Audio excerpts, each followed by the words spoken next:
Today on Dr. Phil. I have a girlfriend that I love, and I have my wife that I love. Caught in a twisted triangle. Do you feel guilt for cheating on your wife? I don't consider it cheating. For the first time, the two women meet. Aren't you sitting around saying, how did I find two such gullible women? This isn't a game to me. It is a game to you. Don't give me that self-righteous crap. Who does he get understanding from? He comes to me. You keep kicking him out. That's stupid. Here you go. All yours. Which one should he choose? This may be a first. He wants me to decide. I don't know what you think is so funny. They're laughing because your narcissistic, self-serving bull is more than they can take. Let's do it. Have a good show, everybody. Here we go. This is a safe place to talk about hard things. Stand by, Dr. Phil. I try to be an emotional compass and point you in the right direction. In 5, 4. I am not giving up on you. Go, Dr. Phil.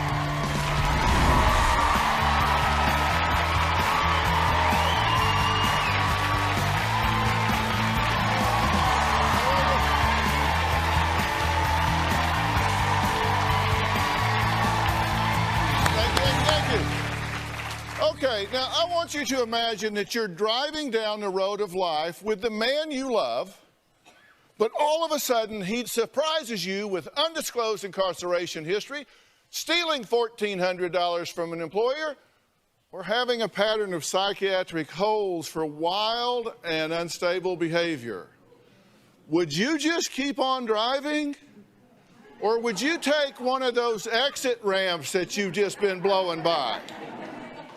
Okay, we'll come back to this road later on. But first, Melvin and Rachel have been married for 8 years, but it has not been all love and romance. In fact, during 4 of those 8 years, Melvin and Rachel were separated. For the past 2 years, Melvin has had this girlfriend, Chantel. Now, currently, Melvin is living with Chantel, but he also spends quality time with his wife. Okay? Now, he's torn between these two women. I love her. I really do. She's my wife. I married her. But I also love my girlfriend, Chantel. Just so you know, Chantel and Rachel, they don't love each other. Okay? And this may be a first. Melvin says he wants me to decide who he should choose. His girlfriend or his wife. So what does the woman who wears the wedding ring, what does she feel about all of this? Well, Melvin may be living with Chantel, but his wife Rachel says despite her husband's cheating, lying, and there is drug abuse, she loves him, and she says, I want him back. Take a look. My marriage with Melvin has been very rocky. 2 years ago, I found out that Melvin had a girlfriend. At the time, we were taking a break and Melvin was living elsewhere, and I found out that she'd been living with him for 6 months. I was very shocked. For the last 2 years, I've been Melvin's wife, and he's had a girlfriend, and he's been playing both of us. I've been physically sick over this. I've cried so many tears. Even though Melvin has been living with Chantel, he still comes and spends time with me, telling me that he loves me. We still have a sexual relationship. One of the reasons we got married so quickly is because we were abstaining from sex until our wedding day. Now, Melvin has been having sex with Chantel. That made me so upset. She's a dirty slut. I'm disgusted with Chantel that she knowingly had this relationship with my husband. I still love Melvin, but Melvin needs to make a decision if he's going to commit and be faithful to me, or if he's going to stay with Chantel so I can get on with my life and stop this vicious cycle. Okay, so the big question that you want is you want me to get him to tell you what his decision is. Yes. That way you can get on with your life. If it were that simple, yes. Because Melvin has made a decision several different times, but he'll always go back to Chantel. Mm-hmm. And it's sick. Now, you met him on an online website, right? Yes. Christian website. Yes. And you knew him for how long before you got married? About 6 or 7 weeks. 6 or 7 weeks. I know. So after 6 or 7 weeks, what you knew is that he had a computer. That's pretty much all you knew. Who asked who to marry who? I asked Melvin to marry me. You did? Yes. Why? Because I loved him. Here's my question before we meet him. Why is it his decision whether you get on with your life or stay with him? Why is that his decision? You say you're sitting here waiting for him to decide which of you to pick? I am here because I need help to be strong enough to learn to be happy by myself. And I mean, if that's the decision that's made here today, I need to know. Okay, so you just lapsed into the intransitive statement. If that's the decision that's made here today, Yes. that decision has to be yours. He can't make it. I can't make it. He's asking me who to pick. I haven't met her yet. I guess I'll size you guys up or something? And odd question. Melvin says he really loves his wife and needs my help to sort out this love triangle that he's found himself in. Take a look. Let's hear from old Melvin. Right now, I'm in a position where I have a girlfriend that I love and I have my wife that I love. I don't know what to do. I'm in the midst of a love triangle. When I'm with the person that I'm married to, I'm faithful, I'm loyal, I'm committed, I'm passionate. Rachel and I have had a rocky marriage. I believe that Rachel is responsible for me being with Chantel today. I never would have went to Chantel if I didn't get kicked out. Don't you love me? Yes, I do love you. I'm not getting a divorce because I love my wife and I want to be with her. Well, I believe in my vows that I said to Rachel when I said, till death do us part. At the same time, there are ways that Chantel understands me that Rachel does not. She's there for me, she loves me. I love you. She's very supportive of me. Rachel is supportive of me, but she doesn't show it. I'm very affectionate to my wife when we're alone. Also, when I'm with Chantel, I'm very affectionate. One more. I'm having sexual relationships with both women. Rachel confronted me and asked me if I was having an affair. I told Rachel no because I didn't believe that I was having an affair because she kicked me out. Chantel is a person that I truly, genuinely love because she's been there for me the last 2 years. But I know that eventually it's gonna have to end because I'm not married to Chantel, I'm married to my wife. But if my wife doesn't want to continue our relationship, I want her to tell me. I'm gonna take to heart what Dr. Phil tells me. That's why I'm here to get some answers. This can't go on. Okay, good to meet you. Yes. So you're torn. Yes, Dr. Phil. You're really torn because do you love your wife? I love her deeply. But you love Chantel? Yes. Do you love her deeply too? Yes, I love Chantal also. And you want my opinion, right? Yes, I do. And I'm going to give it to you. You may like it, you may not. Do you feel any guilt at all for cheating on your wife? Well, I don't consider it cheating. Are you having sex with Chantel? Yes, I am. Are you having sex with your wife? Yes. So you're cheating on both of them, right? No, I'm not. Okay, so monogamy is just not in the cards for you. Yes, it is.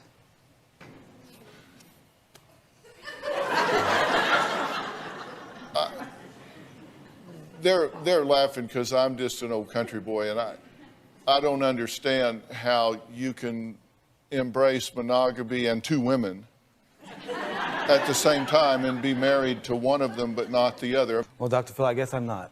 Well, I'm glad to hear you say that because I was really confused. I was going to go Google monogamy and see.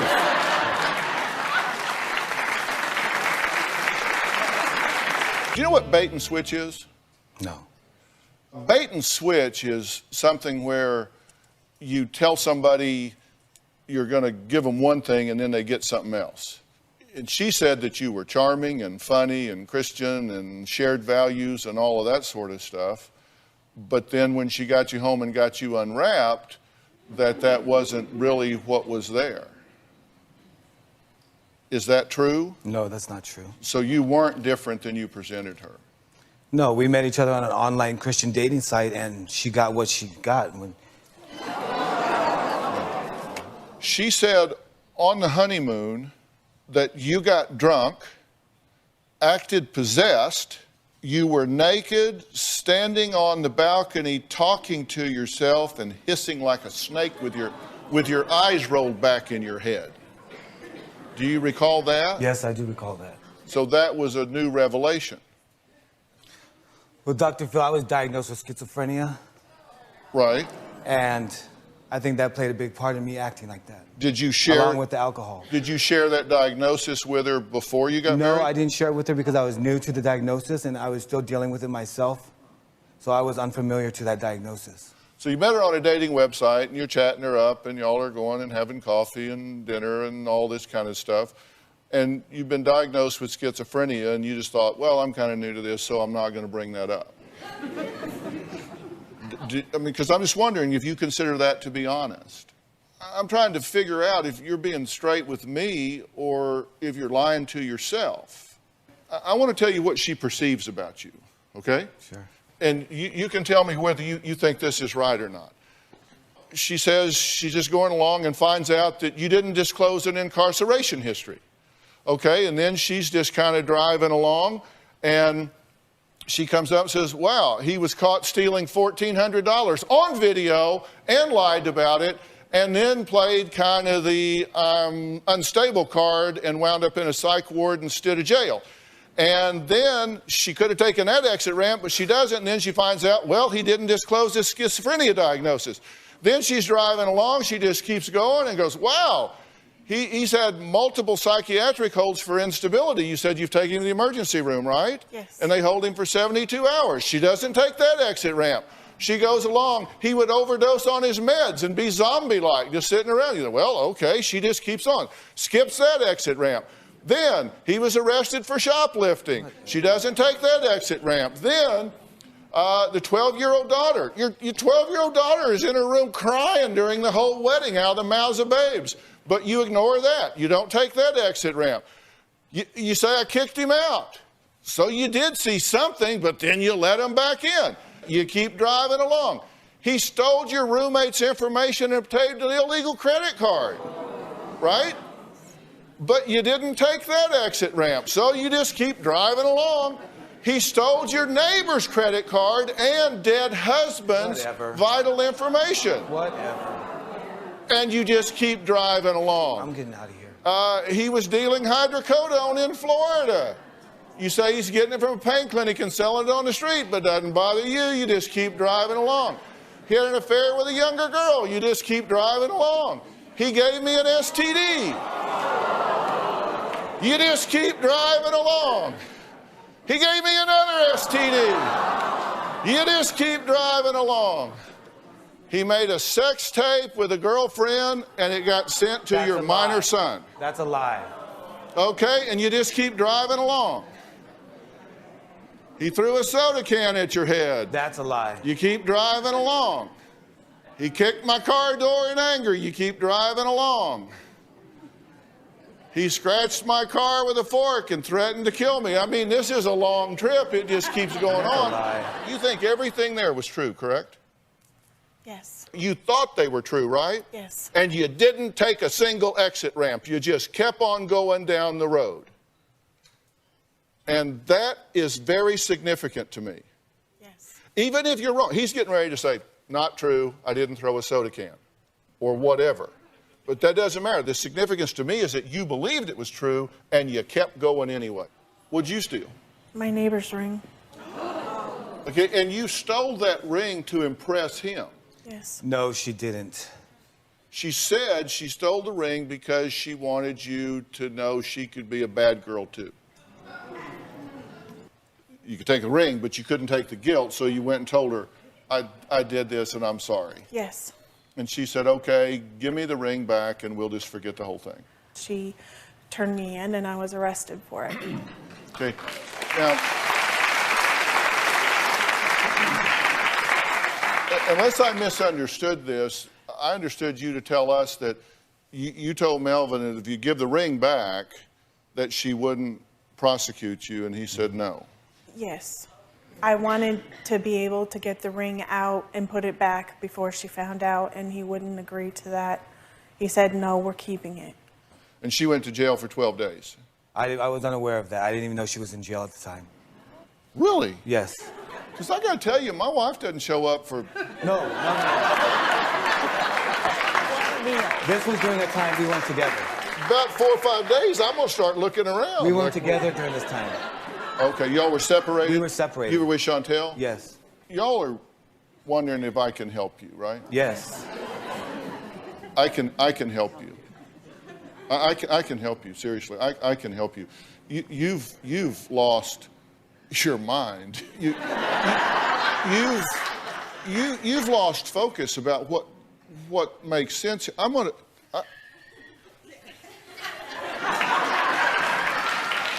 We're going to get our feet back on the ground, but when I say we might as well be all of us.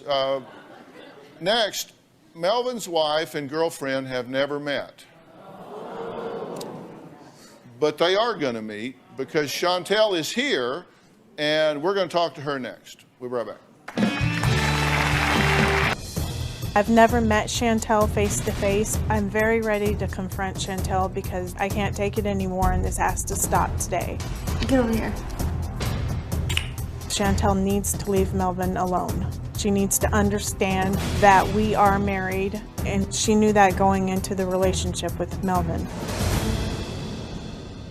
Well, I'm talking to Melvin, who has an unusual request. He wants me to help him choose between his wife of 8 years, Rachel, or his girlfriend of 2 years, Chantel. Now, he says he's in a serious dilemma. He admittedly ping-pongs between each woman and does not know who he should be with as he loves them both. His wife, Rachel, wants him to choose before the show is over. But first, let's hear from Melvin's younger girlfriend, Chantel. She says she is the best person for him, not his wife, but her. Melvin is my boyfriend. We've been boyfriend and girlfriend for 2 years. I knew that he was married when I met him. I've been sleeping with the married man. When Melvin and I first were involved intimately, he was already away from his wife. I was developing feelings and we kissed. And in that kiss, I knew that I was in love. I told Melvin that he needs to suck it up and be a man and get a divorce. You said you were gonna get a divorce, and then you said you were gonna marry me. I don't remember that. Rachel has emailed me saying ugly things like, bitch, who wants you? You're fat and ugly. He loves me. That pisses me off. I most definitely believe that if Rachel loved Melvin the way she needs to love Melvin, there would be no reason for Melvin to look for me. Rachel has asked me if I've ever slept with Melvin. I told her the truth. We did have sex.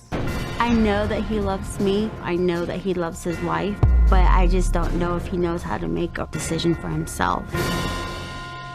Chantel, come on out. Hi, babe. Hi, Dr. Phil. Good to meet you. How are you? Good to meet you too. Let's see. Can I put you there? And I'll put you... Don't forget the audience isn't here. I'll put you right here. And you just decide where you want to sit.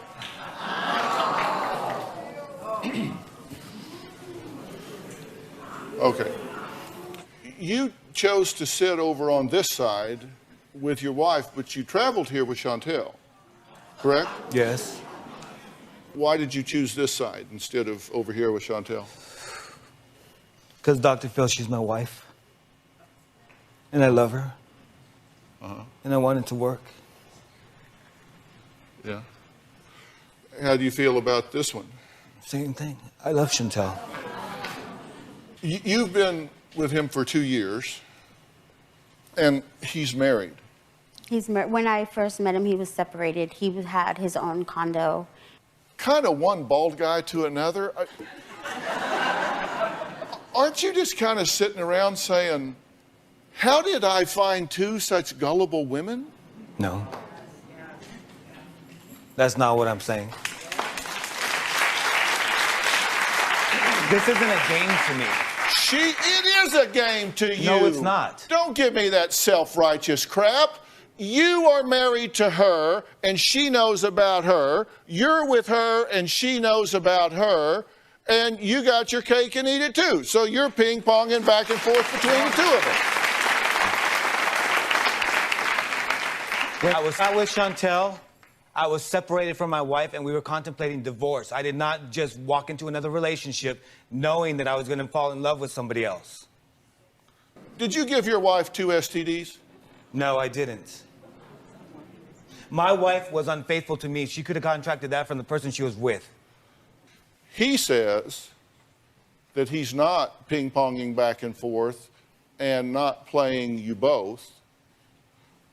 What do you think about her being involved in your marriage? It's disgusting to me. I don't see how someone could do that. If she knows we were trying to work things out, she should be a woman and back away.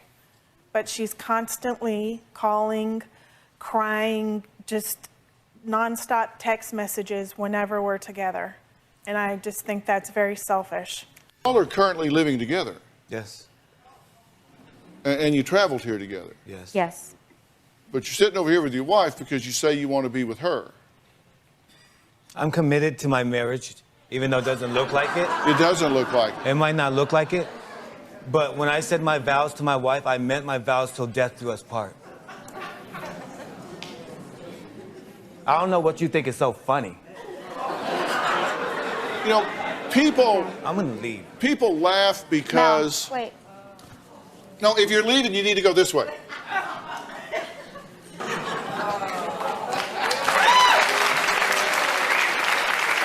Okay.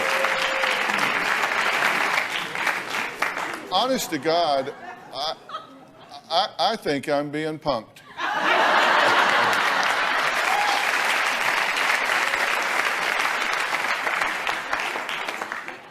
He was saying, I don't know what you all think is so funny. Do you know why they're laughing? Yes, I do. Why are they laughing? Because this is a ridiculous situation. It is ridiculous laughter.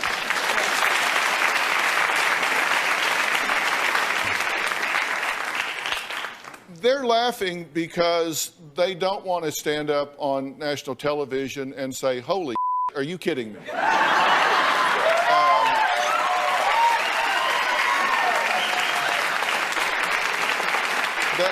That's why they're laughing. I understand. But we need to, and these guys will come back. They make a laugh. Oh, here we go. But it's the, why are you back? Why did you come Dr. back? Phil, I need your help. I wish the audience would stop laughing. This is serious. This is my life that we're talking about. I'm not playing a game. I'm not making up jokes. I don't know what's so funny, but this is my life that we're talking about. I came here today to get real answers and to find out some help from Dr. Phil. That's the only reason I'm here today. Well, since you're talking to them, I'll speak for them. May I speak for y'all? Yes. They're laughing because it's ridiculous. They're laughing because your absolute and utter lack of insight and narcissistic, self-serving is more than they can take. That's why they're laughing. And that should be a huge wake-up call to you. You should thank them. It is, You Dr. should Phil. thank them for pointing out the ridiculousness of the rationale that you call a marriage. How am I doing? Good. Okay. Wanted to be sure I wasn't misquoting you. They're not making light of this because it's funny. They're making light of it because it's ridiculously sad, and they cannot understand why you are sitting around waiting for him to decide what happens with your life.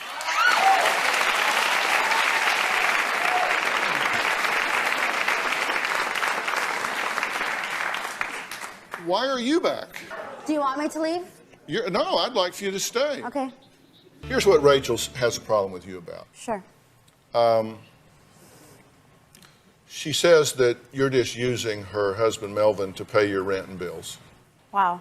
She's saying that you cheated on Melvin and you gave him STD, which is true, right? I wasn't considered cheating. She said that you sent her teenage son a video of you having sex with Melvin. It's not true. Why would you make the video, and It wasn't. B, why would you send it to anybody for any reason? It wasn't. I made it for myself. It was just audio, and it had music in the background, so I thought it would be like art. Excuse me. But I sent it to Rachel to make her see that what I was saying was true.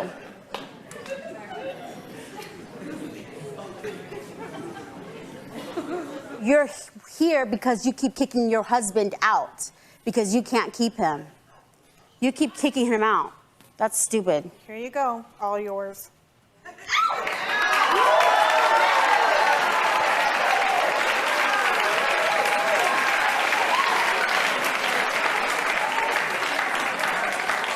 That's the end of this show. She just made her decision. She actually has a list of her complaints about you. And I'll tell you what I think about that. You just don't get to have a list.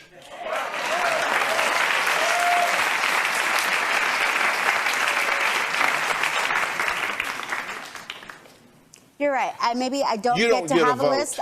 Maybe I don't. But when it's all said and done and he feels like because of her, where does he come to? He comes to me. Who does he get companionship from? He comes to me. Who does he get understanding from? He comes to me. Who does he get love from? He comes to me. I've never done anything to hurt him, to set him up, to show hatred towards his kids, towards him, anything like that. I've always shown him complete love, compassion, and genuine because that's who I am for him. If I knew that she loved him, and if I knew that if I let him go with complete understanding and maturity, and he would be safe and not heartbroken with her or anything like that, I would let him go, fine. You know, but I've let him go 4 or 5 times, and she's completely destroyed his heart over and over and over. And it hurts me because I love him. It hurts me to see his determined face when he's leaving me and his heartbroken face when he comes back to me. You are beyond delusional. Am I? Is that what you think? Why? Why do you think I'm delusional? Because you just simply don't get the fact That they're married? You are an interloper here. You are involved with a married man. You are sitting here criticizing his wife. You have absolutely no standing, no basis, don't get a vote whatsoever. I know I don't get a vote. It is absurd for you to criticize this woman in her relationship with this man. That you could fill this room with what you don't know about what goes on between a husband and a wife. Right. You're playing house. You're playing footsie. You have no basis for any criticism of this woman whatsoever, and you're too ignorant to know that.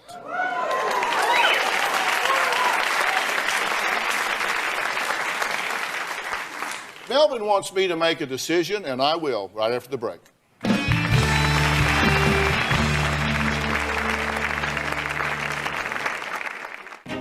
I have contemplated divorce from Melvin. Every time I thought I was going to do it, Melvin would come along and say the right things and do the right things, and I had hope again.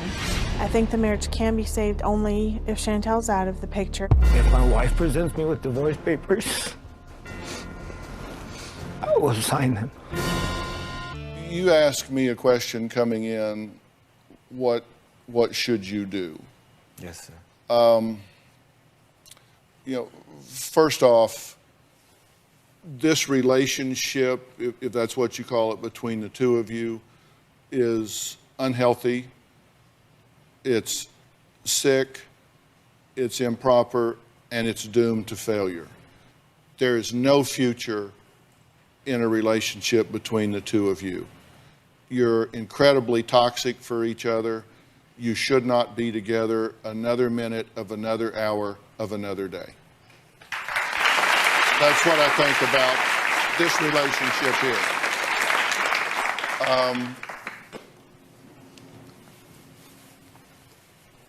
You have serious issues with self-worth and self-esteem.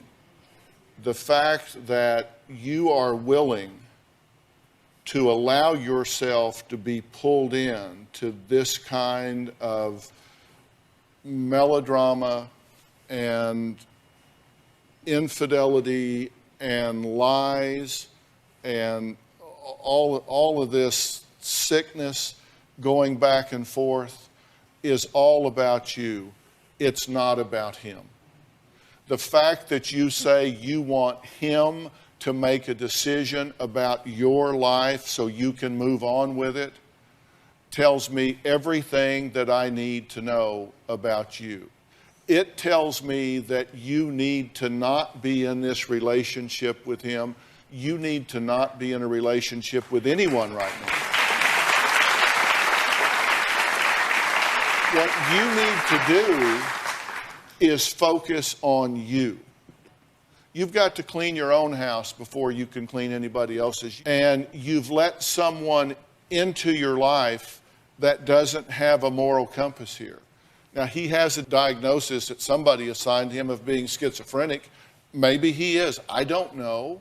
That aside, this relationship you're in is toxic for you. It is abusive. It is hurtful to you.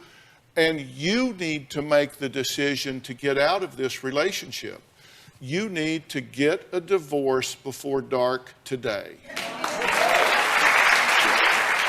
You need to tell him if he wants to be in your life, he needs to get himself together first. And you need to get yourself together first. There is no theory under which you two should be together. No theory. And there is no theory under which I'm going to send you to marriage counseling, because there's no theory under which there should be a marriage here. Okay? You need individual help, and I will get you individual help. Thank you. Our Twitter wall has just been on fire with comments, especially from women who have either been cheated on or have been in a relationship with a married man. Becca213 says, hey, girlfriend, if he cheats on his wife, he'll eventually cheat on you. Stay on your toes. At Jeanette Fuller says, this wife is suffering from shell shock and battle fatigue. She needs to get out of this mess. MS Amy 1974 says, marriage is not meant to be selfish. Selfish choices destroy marriages every day, and stupidity allows damage to continue. So that's what we're hearing from our viewers. So my final comments to Melvin after the break.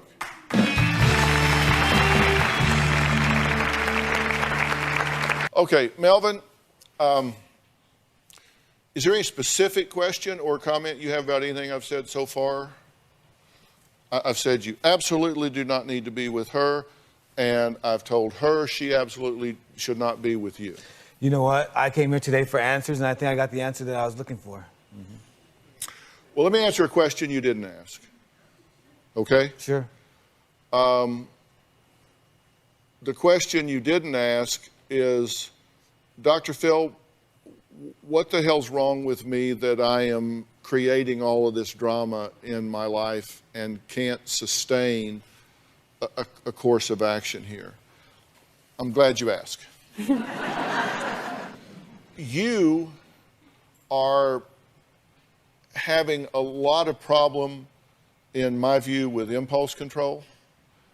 I think you're having a lot of problem with emotional maturity. And I think that you have some very powerful needs that you're trying to meet, but I think you're going about it in all the wrong way. I see in you a very narcissistic view, in the sense that you see things only from your point of view. You don't have empathy for her or for her. And as a result, you're derailing lives of the people that you're interacting with, not the least of which is yours. You aren't ready to be in a relationship at this point. Now, I have no doubt that you can be. I mean, you can get on dating sites and you can meet people and you know, you're not a bad-looking guy, and, you know, you're in pretty good shape, and, you know, I think you've probably got a pretty good gift of gab and a pretty good sense of humor and can probably be pretty charming over dinner.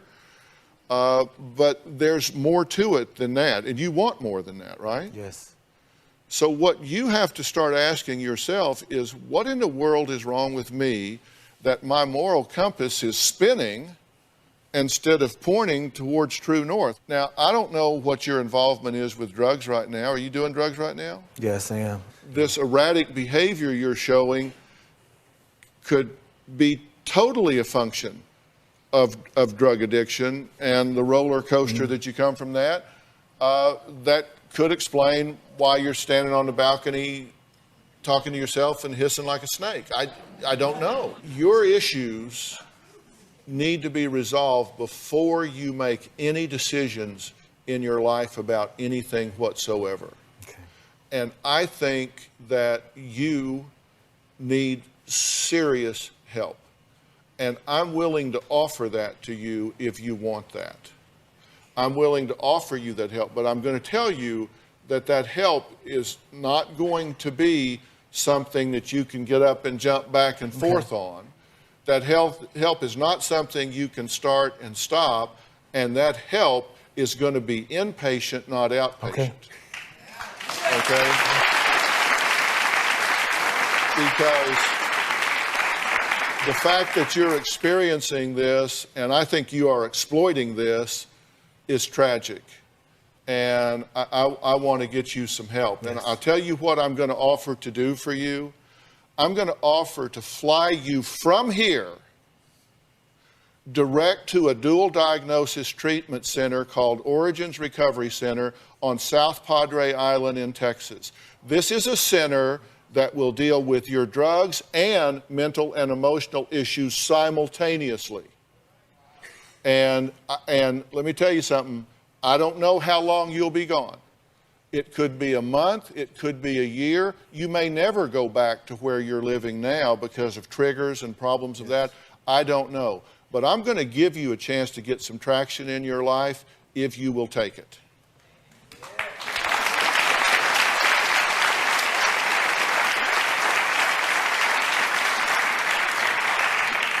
Will you take that help? Yes, I will. That is, thank you.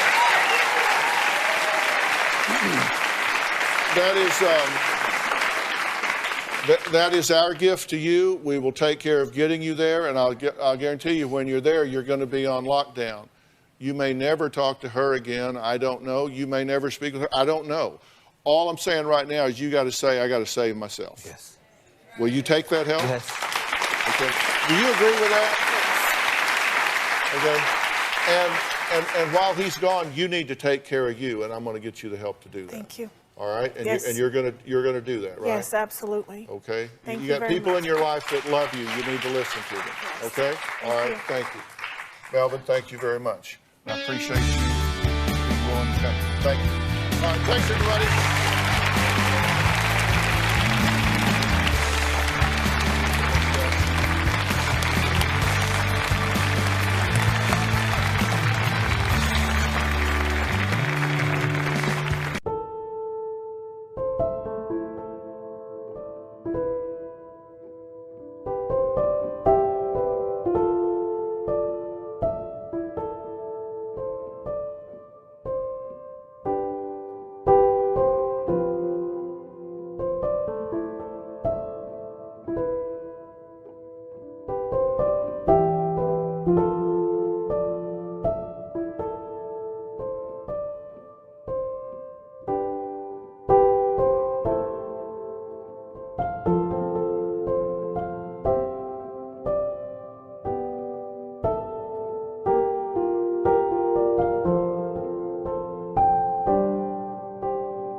an all-new Dr. Phil.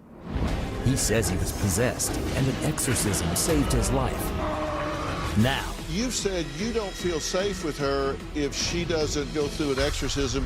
will it work for his girlfriend? I've had the privilege of performing more than 40,000 exorcisms. She didn't feel anything. Correct. With Victoria, the evil spirit said, this isn't going to work. What this gentleman is telling you is if you called him, he would have done an exorcism with you over the phone. That's not fair. You're avoiding the spiritual reality of what we have going on here. Sir, I believe I am dealing with the spiritual world. I'm not sure what you're dealing with. Today's going to be a changing day in your life. You've never had anybody working harder to bring you to the threshold of change than right now.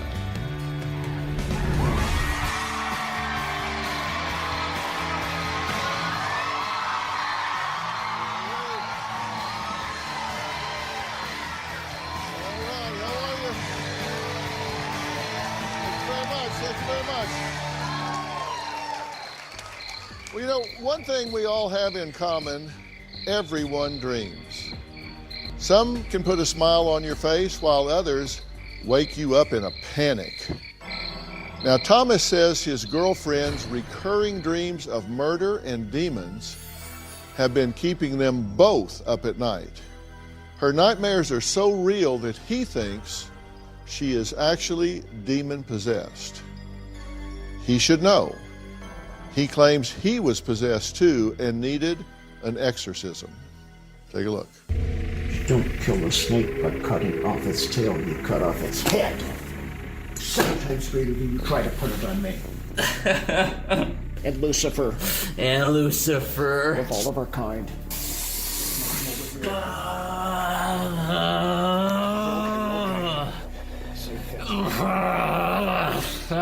Say pit.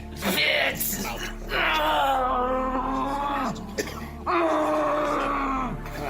Come out with the power of Christ. Well, Thomas says while he is now 100% changed, the exorcism did not work on his girlfriend, Victoria. Victoria and I are deeply in love with each other, but there just seems to be a wall that we run into. Why are you upset at me? Why? What did just... Because what you said to me. No one's ever said no like that. My only existence is to clean up after you. For the last year, we haven't really been intimate at all. The first time I heard of anything demonic happening to Victoria was when she arrived at my house and her legs were all cut up. She witnessed a demon or a ghost and ran away out of terror. She was shaking and trembling. When she showed up at my house, she was witnessing horns coming out of my head. Victoria describes seeing a demon in the room.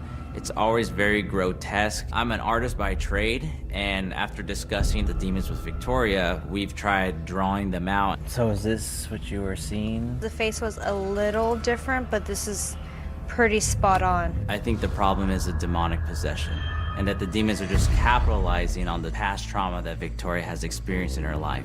I even found an exorcist, but it didn't turn out as we thought it would.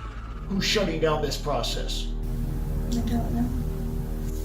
You come back completely for a moment. Okay. Victoria just didn't seem to surrender herself to the possession, which was necessary. Not only do we have stress about her demonic possession, but also there's stress with everyday situations. And you don't think I've been with you for all these years, putting up with it. There are demons that attach themselves to cause arguments, and I totally believe that's what's happening. I would love to marry Victoria. I would love to have children, but the way things are now makes it very difficult for that goal to even happen. Why are you holding back on me, Satan? I don't know. You're hiding behind somebody, but you'd be right at my throat. Maybe Victoria needs a successful exorcism to rid her from these demonic traumas that have been following her ever since she was little. Well, Victoria says the demons with beast-like faces are not just in her nightmares, they are real, and it all started with early trauma.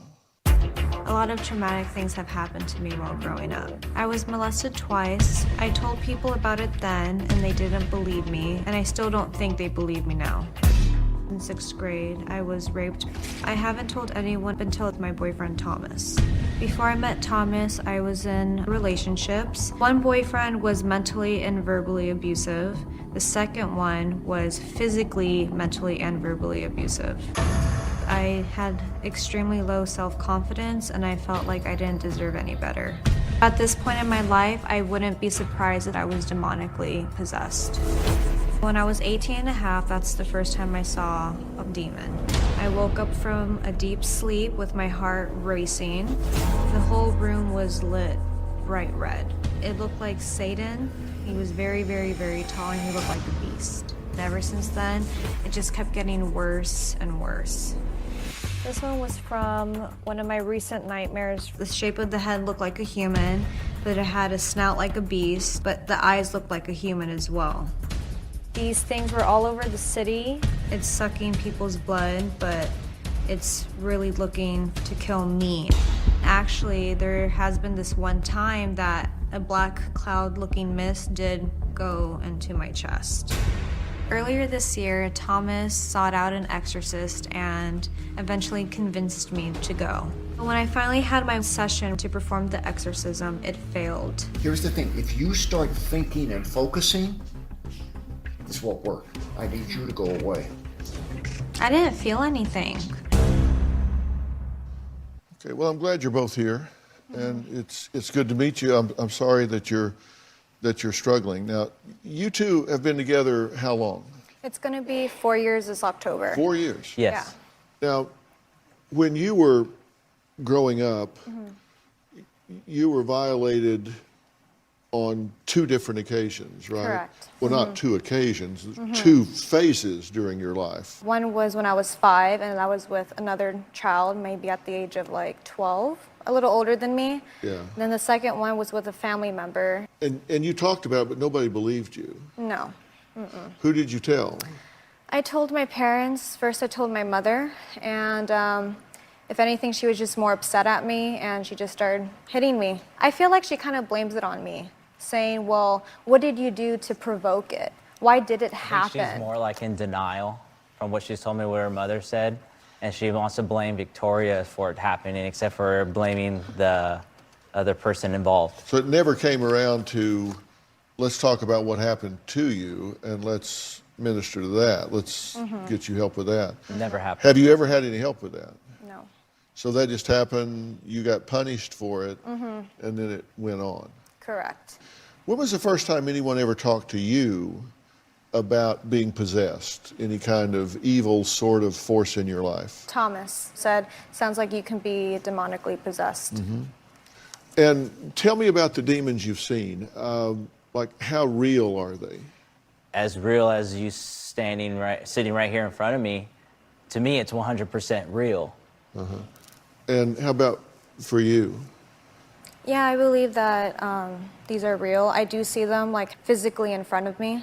And now you're artistic, and so you've drawn your demons, what you see. Unfortunately, yes. And you've also drawn her demons that she as well. described to She's me, described correct. them to you, kind of like a criminal artist. You said it right on the nail. Yeah. Yes. Okay, so these are the demons, Thomas, that you've drawn. Then these are what Victoria has described to you.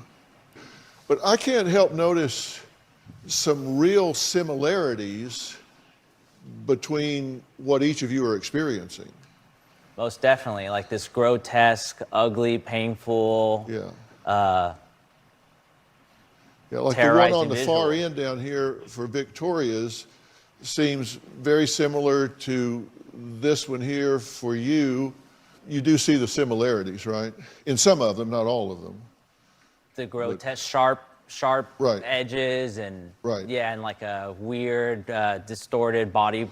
Would that cause you to think that the same type of demons are attacking the two of you? Most definitely, yeah. because I believe in not only when we have sex that you can pass like STDs to somebody, but you can also pass like a spiritual entities that are haunting you or taunting you or tormenting you with the partner that you're having sex with. Okay. Well, Coming up, Thomas and Victoria went to an exorcist, but say it only worked for one of them. We're going to talk about that experience when we come back, and then I have some questions about what they're seeing and feeling and how they're labeling it. We'll be right back. Transferred some demons over to Thomas through sex. I believe that I got the demonic possessions from Victoria. I really didn't believe Victoria was seeing these demonic images until one night when I was smoking weed. I saw this demonic image of a man kneeling down. He had the demonic horns. Next to that one was another demon. This head was kind of like a fish face with these deep long claws on each side. There's hooks and spikes coming out of the forearm. In one of my last demonic dreams, there was these demonic reptilian horns on the head covering with the big long tail. Well, Thomas and his girlfriend Victoria are here because they both say they've been dealing with demonic attacks. Victoria even worries that she has passed her demons on to her boyfriend of 4 years, Thomas. Now, he says his demonic nightmares had been so bad for 2 weeks straight that he needed an exorcism. So check this out. In the name of the Father, in the name of the Son, in the name of the Holy Spirit. What happened to get this curse of sexuality going? Whatever you've tried to wrap around me or anybody in this room, then cut it off. But you don't kill the snake by cutting off its tail, you cut off its head. You slither around as much as you want to, but you're not going anywhere. A lot of snakes here. Yeah. My children. Lucifer. Lucifer? No. All the gods of lust and perversion. Say it. All the gods of lust and perversion.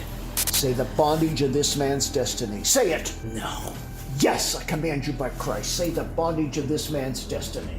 Say it. The bondage of this man's destiny. Say it. Lifting all the curses. Of all the generations. Of all the generations. Bound as one. Bound as one. 7 times greater than you try to put it on me. And Lucifer. And Lucifer. With all of our kind. No. Yes, with all of our kind. Say it. No.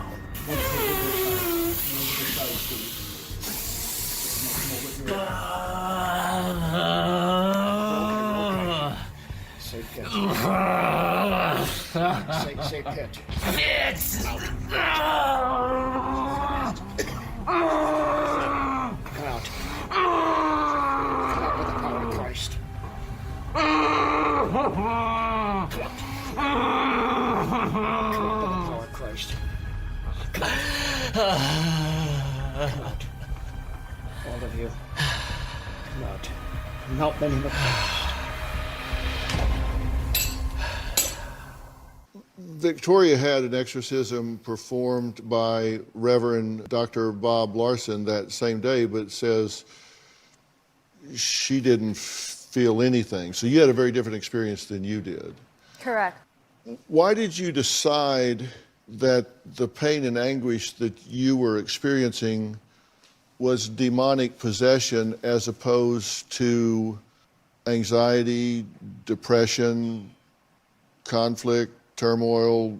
It was really hard for me to watch that because everything that I went through was real. I mean, I was pretty happy with Victoria, and when I started trying to seek Jesus, that I started having these nightmares. You feel that just about anything that is disruptive to your life has a demonic underpinning, right? Like she's sloppy. You think she's doesn't clean up enough, pick up after herself, and you say that's the demon of what? Oh, I said a demon of sloth. So this is the demon of sloth that's at her father's house. This is strictly my father's house. So does your dad think he's possessed? No. The things that you're describing, and listen, I consider myself to be a very spiritual person. I mean, I have a personal relationship with Jesus Christ. I accepted him as my personal Savior when I was 13 years old. Robin and I raised our boys in very much that way. So the spiritual world is very real to me, but I tend to, having a scientific background, which I don't think is at odds with religion at all, or spirituality at all, but I tend to approach things from the standpoint of Occam's razor. And Occam's razor just basically says it's the principle of parsimony. The simplest explanation of a phenomenon is more often the best. And the things that the two of you are experiencing, it seems to me that there are simpler explanations than that you have been targeted by a family of demons. And the reason I would object to the symbol system you're using is because if it's kind of like the devil made me do it. It's like if you put it on that, then you're not doing the healing you need and deserve for what happened to you as a child. Correct. That you're just going to get that demon out of you and you're going to be okay. But the truth is you're not, in my view. You're going to have healing to do. It just doesn't seem to be the simplest explanation or symbol system to me. You commented on me saying that. Well, I was shocked that you even said Occam's razor, because I woke up and that's what I kept hearing, like, in my soul was that, and I never heard of it. And I even look, I mean, if we go look at my phone, that's what's opened up on my phone in the dressing room. And I'm just really surprised that all this is coming out, because I felt like, even though that people think it's really simplistic, you know, oh, just take the demon out, everything's be okay. You hit it right on the point where it needs to be. You can be relieved from these torments, but you have to seek growth. It's not just gonna be like, oh, I put this Band-Aid on, everything's okay. You know, if my example is that she has a wound and it's infected, and someone put a Band-Aid on it, and it has to be cleaned out, and she has to go through all those. But you've said you don't feel safe with her if she doesn't go through an exorcism and get these demons out of her. Well, yes. Well, I think he means when he's afraid to be with me any longer if I don't get help. I think it's because I was in a physically abusive relationship, and there has been times when I've been so angry and I've told him, you know, I just feel like smacking you or just hurting you somehow. Well, but that video I've you never saw me done all it. mad and angry that day. She told me 3 times she wanted to hurt me. Twice she said, I'm seeing myself right now socking you in your face. And then the 3rd time she was stitching up one of our dog's toys, and she was just like, well, I just feel like stabbing you so you can get out of the room right now. And she never talks to me like that. I try to say it more playfully, like, oh, you know, you're really bothering. But I don't feel like what's playful about hurting somebody. Well, we'll talk about that some more. We have to take a break. Coming up, we're going to meet the exorcist who expelled the demons from Thomas. We'll talk to him after the break. After Thomas's exorcism, he was a lot calmer and happier. Then he started things that he wasn't supposed to do. First rule is not to have sex until we are married, to not play certain video games, and no smoking marijuana. Thomas eventually did all 3 of those things. After he broke all the 3 rules, he started becoming like his old self. I'm not afraid of being demon-possessed again, because if God delivered me once, he could deliver me again. Well, Thomas said he had gruesome nightmares for 2 weeks straight before getting an exorcism, and now says he was saved by the grace of God. But his girlfriend, Victoria, didn't have the same experience. Joining us is Reverend Dr. Bob Larson. He says he's an expert on the occult and supernatural phenomena. He also says he has documented and performed more than 40,000 exorcisms and has ministered in more than 100 countries. Now, he has appeared on numerous TV shows, including mine back in 2007. Feel it, Satan! Torment of God upon you! Hello, Dr. Phil. This is Reverend Dr. Bob Larson. I've had the privilege of performing more than 40,000 documented exorcisms. I had the honor of being on your show some years ago. No, I won't! Yes, you will! No, I won't! You think Anna Nicole was possessed? That curse she declared over herself struck her own son. You also think her baby is cursed. There was obviously death hanging over her as a dark cloud from the day she was born. Earlier this year, I did a private exorcism with Victoria Thomas. Thomas's exorcism was very successful. Hers not so much so, because she now admits she wasn't really ready for it. So we have a wide resource of knowledge and information about this particular spiritual phenomenon that we'd be happy to share with your viewers. In particular, this very interesting story of Victoria. Okay, welcome back. Thank you. It's Happy to be here. been, what, 12 years, 11, 12 years since Yeah, it's I've been a last while. seen you.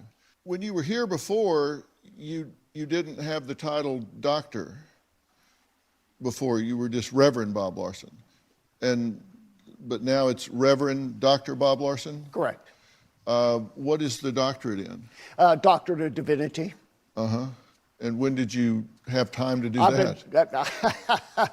Very busy guy, but I do a lot of writing and I do a lot of studying, and I've been working on this for a number of years now since I last saw you. Uh-huh. What seminary did you go through? Well, I did online study and by correspondence, and was able to complete it that way because I don't have the ability to just sit one place at one time. Yeah. You say you've done 40,000 exorcisms? Over a career of 40 years, yes. Yeah. Is it expensive to get one? Well, people can come to our seminars. There is no obligation, no charge for anything. Now, if they want to get our services and I'm in a city somewhere and I have to fly there and set up, yes, there is a suggested donation for that. On your website, you don't list doctor on your website. You should update that. We're updating a lot of things on our website. We're just trying to stay up with what we're doing. Because on your website, you say that it's $495 for an in-person encounter. That's correct. $395 for a Skype. Correct. And $295 for phone. Correct. So you can do an exorcism on the phone? Well, it's not as good as in person, but Yeah, for some people, I don't know. I'm asking. Sure, I can do, but it's, Educate me it's here. not the best, but we do what we can because some people can't make arrangements to travel to see us. Okay. And you said you have a training infrastructure. You offer training, like apprentice level training for like $9.95, and warrior level and exorcist level training is also $9.95. That's not quite accurate. Well, that's what it says on your website. I think if you'll check, you'll see it's a $500 for all 30 courses for 3 levels. Yeah. So for $500, I can become an exorcist. Well, you can learn the techniques and the procedures, the history, and all the ramifications of what it means to understand exorcism. A lot of that is just understanding the historical template for what this phenomenon is all about. Nightmares almost every single night. These nightmares can consist of me being murdered by demons, being raped, or Thomas cheating on me. In one of my dreams, I was with this little boy. Eventually, he started morphing into an actual demon, and that demon was telling me that he was the one that murdered me.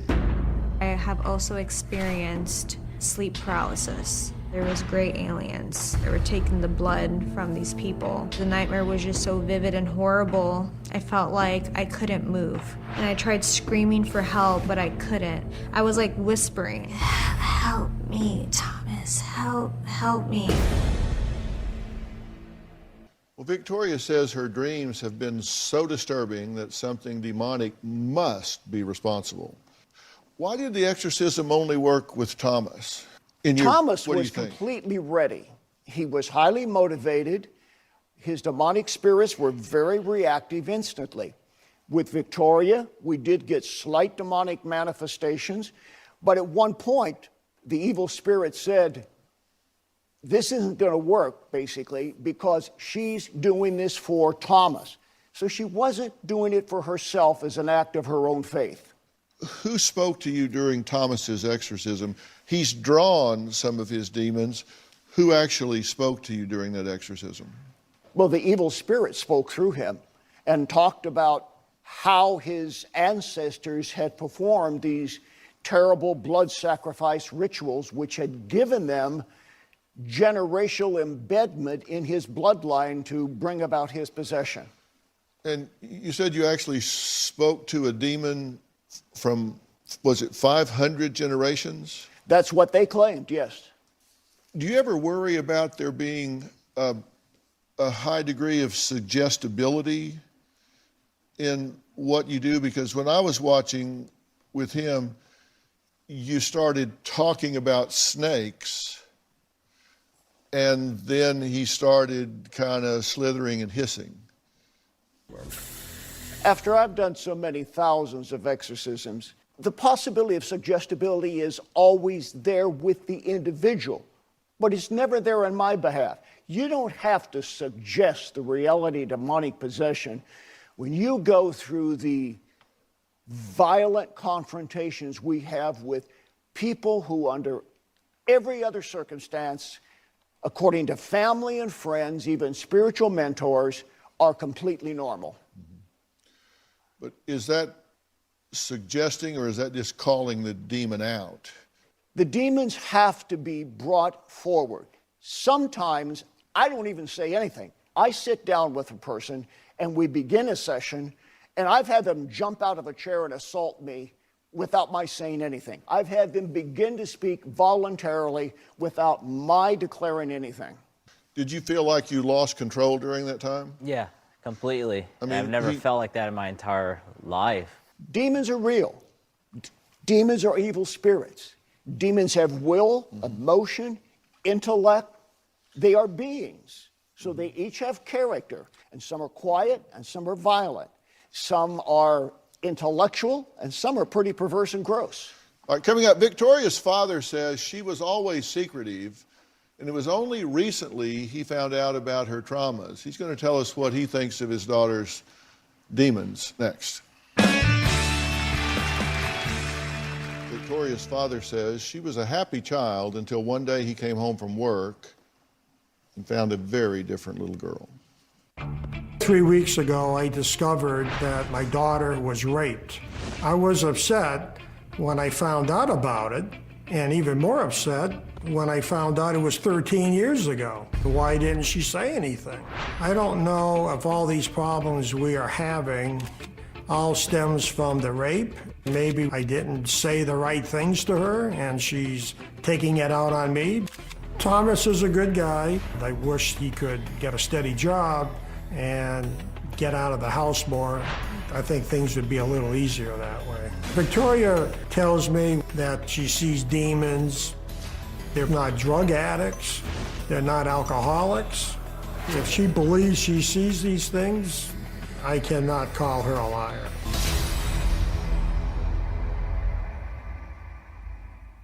Well, Mark is joining us now. Thank you for being here. Do you perceive your daughter to be demon-possessed? No. Why do you question whether or not she's demon-possessed? Why do you think that? I just don't believe that. I don't see it. I don't hear her, screaming and thinking that. I just don't believe it. I can't. My thinking is this. You guys are now in a trap because you see yourself as being cleansed and her not. And so you're afraid of her being demon-possessed. And if she doesn't buy in to the concept and get cleansed, then here you are with some demon-possessed woman. There's 297 diagnoses in this Diagnostic and Statistical Manual of the American Psychiatric Association that I would work through before I went to some paranormal higher order level of explanation, because this is something that you can do something about. And when I look through here, I can't diagnose you sitting here because I would have to go through a whole lot of diagnostic process to do it. But I can tell you on the short list of considerations would be post-traumatic stress disorder from what you've been through, chronic depression and anxiety, certainly potential of personality damage and disorders from what has happened to you that has never been tended to. Why can't this be a possibility of a demonic attack, you know? Look, I don't rule out any possibilities, but look, this is chess, not checkers. This is a complex situation. And what I'm saying is, what this gentleman is telling you is if you called him, he would have done an exorcism with you over the phone. Not necessarily. That's not fair. Well, you offer it for $295. But I might not have done that. Pardon me? You're putting a template on this that's avoiding the spiritual reality of what we have going on. I'm just reading your website. Well, but wait a minute. It's okay. It's okay to just take the DSM, lay it out there, and avoid the spiritual world. It's the spiritual world that we're dealing in. It intersects with the psychological world from time to time. But you cannot take that template and put it on something that has a reality. Well, sir, I'm going to tell you, I believe I am dealing with the spiritual world. I'm not sure what you're dealing with. I'm sure what I'm dealing with. And you have not been there to see what I'm dealing with. But I do know this, you're in a trap now. You do know that you've been damaged. Correct. You do know that you've been hurt. 100%. And you do know that there is help available for that, of something that you can do and you can work on. And if this is satisfactory to Thomas, that's great. If it's not, you have to take care of yourself first. And I am prepared to get you very specialized help. And I would support that if I were you. I do support that. Thank you, Dr. And see Phil. what happened and came out of that. Coming up, one of the biggest scams affecting me, my show, and my family. You do not want to miss this because I am fighting mad and I'm not going to take it anymore. I asked Robin to join me because we need to warn people about some fake divorce stories that are popping up everywhere right now. Let me tell you why we're wanting to warn you about these. Not only are they completely untrue, we've been married for 43 years. We've been together happily together for 47 years. I think she's decided she might as well keep me now. I sure have. The real problem is they're being used to scam innocent people. And let me tell you how that's happening. Here's what you might see popping up on your phone. Dr. Phil's wife has filed for divorce. It's over. Cheater. Robin has moved out of their home. Oh, not true. Not true. Okay, so these are showing up in credible publications because what they do is they just buy ad space. Then you click on it, and this is what comes up. Notice that the logo is meant to look like the real USA Today, but it's not USA Today. And then here's what it says. Dr. Phil leaving show after CBS discovers his wife Robin McGraw's lifestyle brand. Like they didn't know that she had a lifestyle brand. Then the article reads in part, Robin has shocked the entire world after being revealed as the sole reason for her husband's departure from his hit TV show. Why? Because she failed to disclose her massive skincare company to CBS, which is actually a huge competitor to the show's sponsor, L'Oreal. First of all, L'Oreal is not a sponsor. And actually, CBS has renewed Dr. Phil until the year 2023.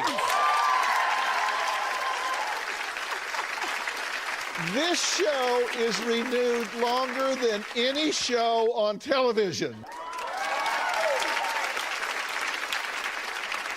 But then you keep clicking through and you see celebrity endorsements from Oprah, Rosie O'Donnell, Sharon Osbourne, and then they hijack this magazine cover, which is real. This is Robin on the new You cover, I think from last summer or something. A few years, yes. So they hijack that. And here's what's happened. This is her real skincare line, which is Robin McGraw Revelation.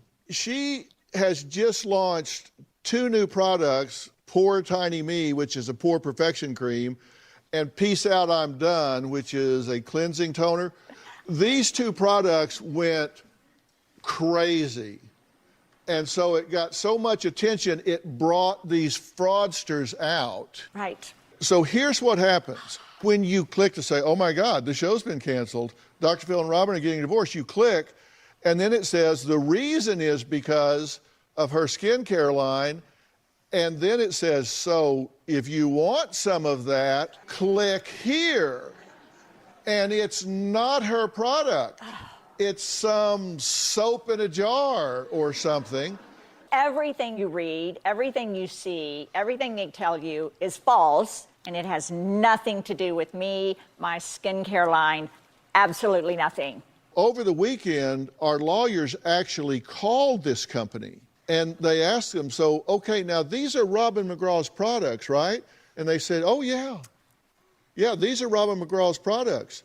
Those are not her products. They call it the Miracle Ritual Cream. Right here, Miracle Ritual Cream. And they have a before and after picture here, like from Crypt Keeper to somebody that's like 18. That is not Robin's product. No. The only place you can get Robin's product is at robinmcgrawrevelation.com. Any other company, any other address, any other portal, it is a fraud. Fraud, fraud, fraud. There's the logo, there's the name. If it's not there, you're getting scammed. How many of you had seen the story about us getting divorced and canceled and all that? Oh, my God. I've got to hire these fraudsters as marketing. Do you guys follow Robin on Instagram? You should. People say we're getting a divorce. Does this look like we're getting a divorce? No. Oh, no, that's our son. That's not us. Well, I'm all about family and marriage, so that's what's going to be on my Instagram. Seriously, that's us acting completely a fool. For charity. That's you being on my podcast. Yes. Talking about marriage. That's us about 40 years ago. Yeah. That was on our anniversary just a month ago. We're not getting a divorce. No. No. And can I just say right now, for the record, I love you. I always will. Always, for the rest of my life. Well, and you're not so bad yourself.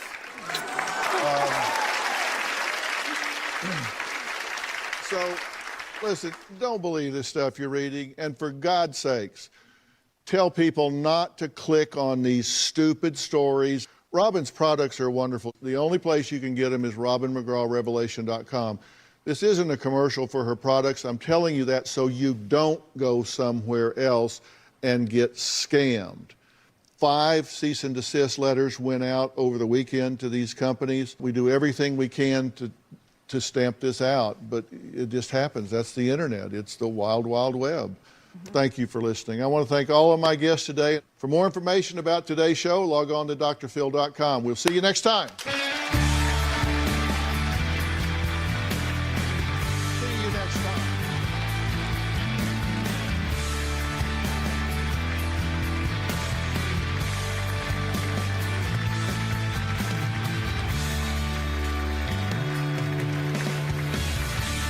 Chat previously, like, you're supposed to have better form than I have, for damn sure.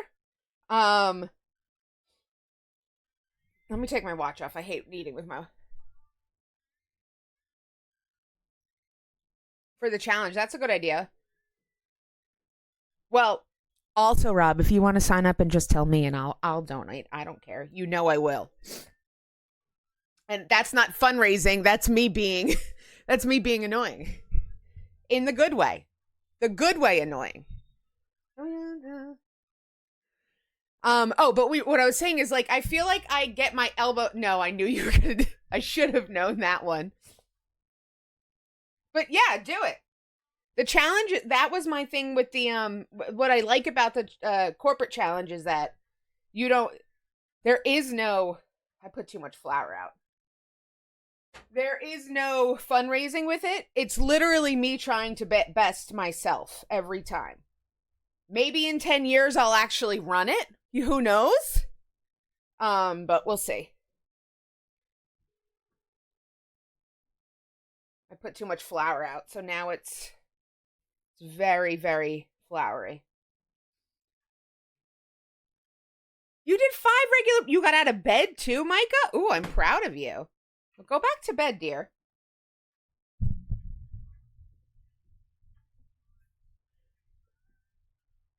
Put a little extra olive oil in this. Yeah, I can do push-ups mainly on my knees. I already made it downstairs. All right, proud of you. Proud of you. 7 a.m. on a Sunday is like unheard of in my world. Unless I'm waking up at an inappropriate time and then falling back asleep. Or I have to go somewhere. Anyway. Yeah, maybe 1 year I'll run it. Oh, but my push-ups. I feel like I put my arms out too much when I try and do push-ups. That could still happen. Hell yes. Well, it's Sunday. You can take a nap. Naps are permissible. We like naps. All right, I just want this to come together more. I'm glad I added a little extra oil to like really let this, because this is feeling tough and not supple yet.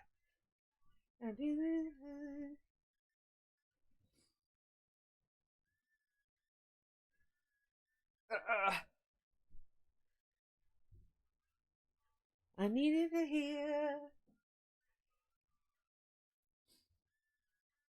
Early stream today because I drank and ate too much at my brother's house, Wolf, and like I was saying earlier, I was fine drinking, then I put food in my system, and it just changed my entire ecosystem, honestly. It was like, I need to go to bed now.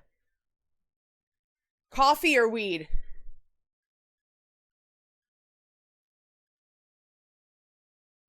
And varying a bit when you're doing lots was very important for me. Well, and also, you doing them on your knuckles, I remember that from last year, was just like, what the fuck for me. Hi, both, pretty much. Hi, Thrall. It's coffee for me, Micah. Oh, you were talking about Micah. That makes sense. It's coffee for me. I'm not a huge weed person. I'll have it sometimes, or I'll have a gummy, but I feel like I don't like that high as much as I enjoy a little drunkenness, you know?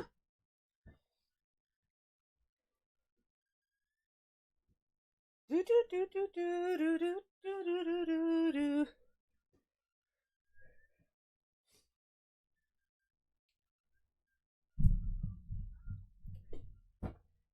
However, going out to dance with, like, a gummy?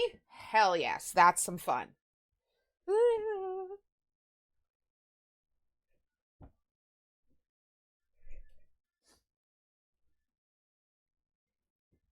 Oh, look, you can see the difference on my hand now. Because I didn't have the light behind me. Look how white. Chill without the high. Okay. I might try that then. I like the chill idea, although I feel like that's part of the high I don't like, maybe? I don't know. It's worth a shot, you know? All right, this is definitely coming together more. I'm going to need to eat something soon. I have a racing stripe, exactly.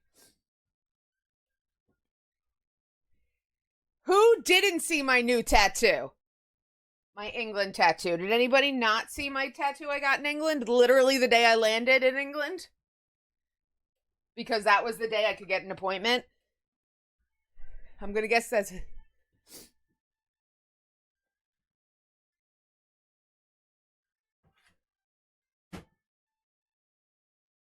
This is an angle. I'm going worse. I'm going worse. Anarchist! Thank you for giving... First of all, Anarchist, you were going to bed. Nuts. Code Oddball. Did you choose somebody? 9 subs. It looks great. It's amazing. I love it so much. It's all like English native flowers. And then Kew Gardens where I went. Nope. All right, so you just gifted one. Thank you, Anarchist. I sleep. Have good sleeps. Thank you, as always, for your generosity. I appreciate you. Yeah, I'm really, really happy with it. Like I said, though, earlier, I kind of do wish I had gotten one in Portugal, too. Guess I'm just going to have to go back to Portugal. Oh, no. I would 100% go back to Portugal in a hot fucking second. All right, this bread is much better. This dough, rather. There's a lot of Jeff Faulkner on this playlist, apparently, or it's just playing all the songs. Faulkner or Faker? How the fuck do you say this guy's name? I don't know. I say that every time, too, and question myself and never look it up. All right. So this is for... I made these last night, or Friday night. Yeah, I didn't stream it all yesterday, Laura. Remember that. And then I brought them to my brother and sister-in-law's house. There was only 8 of them, but they took them all. They ate about 5 of them. And then with hummus, it was delicious. I ate some too.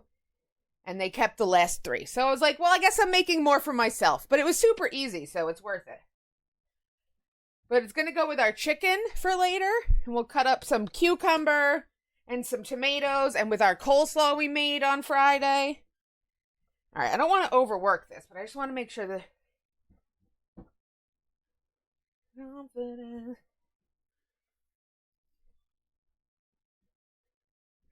Help you start it. Yeah, it's bouncing back nicely.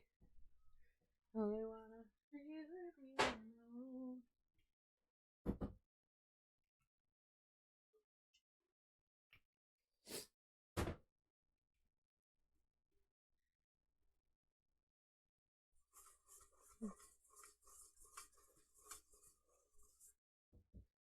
All right, put this in. Get the whole thing a little oily.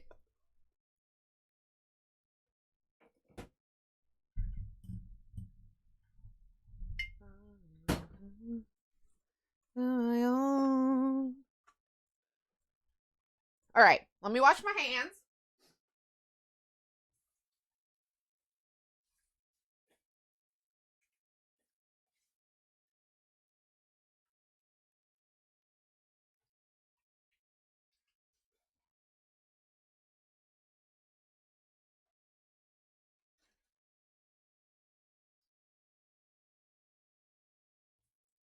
And I'm going to wet a towel.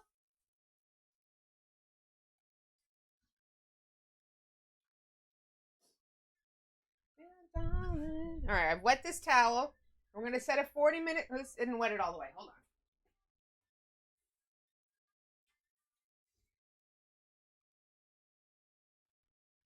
on. Okay.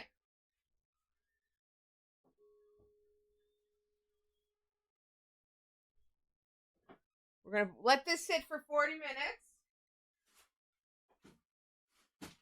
We're going to get our cake going. No falling. No falling. How dare you? I like this song a lot. Hold me lately. I don't know myself anymore.